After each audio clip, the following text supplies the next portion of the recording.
Olá, meus caros, caríssimas, inscritos e inscritas neste canal. Vocês já devem ter ouvido pessoas lamentando com uma certa nostalgia do passado de que os filhos não respeitam mais os pais e os alunos não respeitam mais os professores como antigamente. Já devem também ter ouvido de que a causa disso é o excesso de liberdade diante da permissividade dos pais, falta de crença em Deus e de mais rigor na educação das crianças. Outros ainda acreditam e insistem de que as crianças e os jovens de hoje têm muito mais direitos do que deveres. Por isso, segundo essa perspectiva, os pais professores de antigamente não enfrentavam, pensam eles, tantos conflitos como enfrentam hoje na atualidade. Essas e outras questões, que são complexas, multifacetadas, que envolvem autoridade e hierarquia, nos convocam a compreender melhor esse fenômeno, conhecido como o declínio da autoridade, sobretudo no mundo ocidental. Sendo assim, eu tenho a pretensão de apresentar essa temática para vocês numa série de 2 ou 3 vídeos. Se você ainda não se inscreveu aqui no canal, inscreva-se para receber notificações dos próximos vídeos. Se gostar do conteúdo, dê um like. Isso nos ajuda e nos motiva a continuar produzindo conteúdos gratuitamente aqui no canal para vocês. Para quem não me conhece, o meu nome é Arnaldo Tony Chagas, sou sociólogo, psicólogo, ligado à psicanálise, com mestrado em Psicologia Social Institucional pela URGS e doutor em Ciência da Comunicação pela Unicinos. E hoje também estou me aventurando como escritor através da literatura. Fui professor universitário por praticamente 20 anos em algumas universidades. Antigamente, os pais e os professores eram detentores de um saber de mestre legitimado e reforçado pela cultura. Os valores judaicos cristãos, por exemplo, no Ocidente, sustentam esse saber, essa hierarquia, digamos assim. Os filhos e os alunos, subordinados aos pais e professores, deviam respeito e obediência a eles pela sabedoria e experiência que tinham de vida.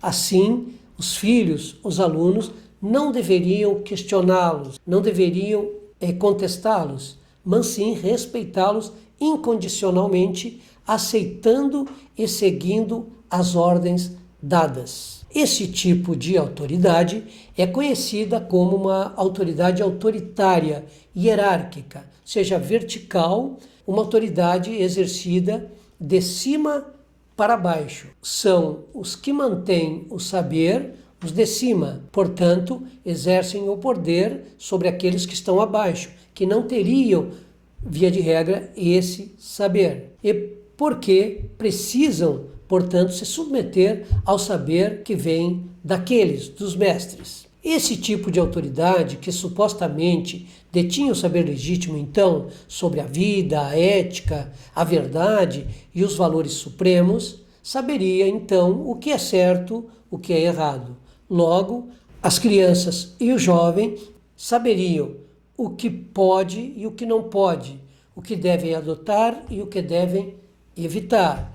Os pais e os professores, então, exerciam legitimamente uma função de orientação, de guia de conduta, tanto para as crianças como para os jovens, os filhos e os alunos.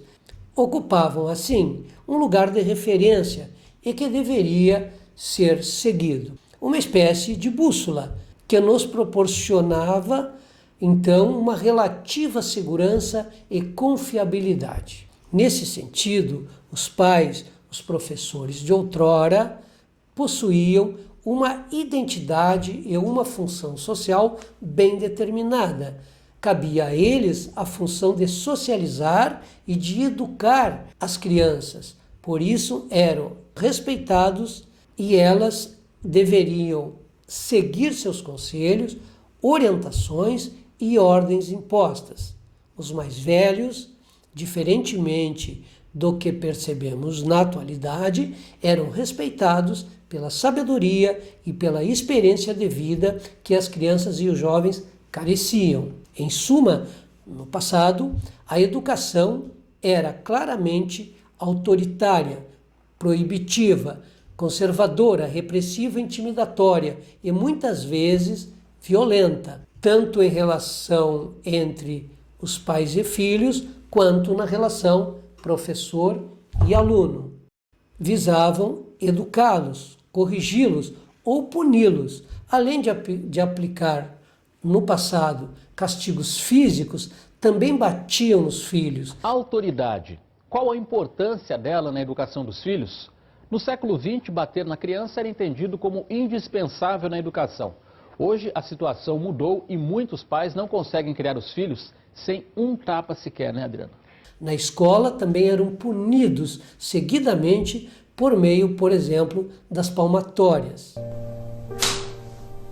A autoridade dos pais e dos professores, basicamente, era exercida pela imposição, muitas vezes pela produção do medo, ou seja, a intimidação levaria ao que se convencionou chamar de respeito. Logo, respeito era sinônimo de distanciamento, de medo.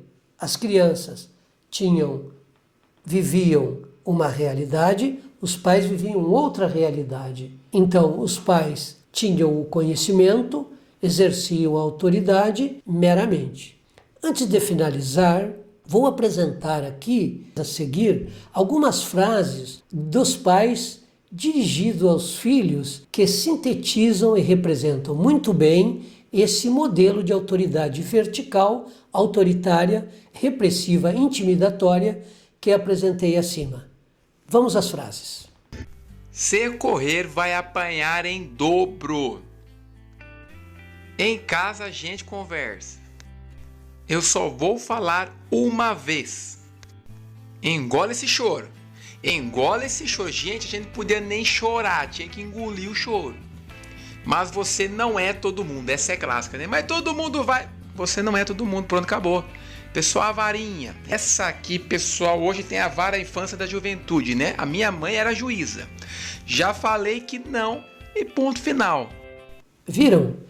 Essa autoridade, esse modelo de educação autoritário, repressivo, muitas vezes violento, tem sofrido nas últimas décadas ou nos últimos tempos, porque não tem uma época dada e determinada, mas você sabe que há um colapso dessa autoridade, mas de fato ela entrou em declínio, sobretudo no século XXI.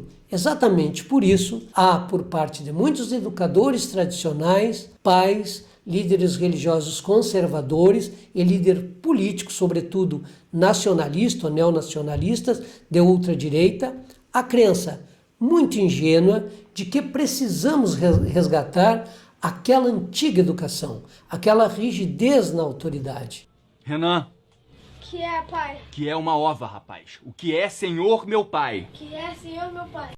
Aquela rigidez, aquela educação moralista e repressiva como sendo legítima, a mais adequada e a melhor. Ou seja, estas pessoas carecem de uma leitura sócio-histórica e cultural para perceberem que a sociedade, por várias razões e acontecimentos, se transformou. Não é mais exatamente a mesma de outrora e que não podemos mais tratar novos problemas, novos impasses, novos dilemas, lançando mão das velhas soluções.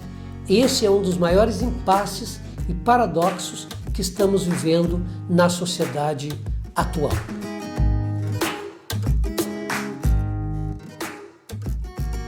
Me aguardem.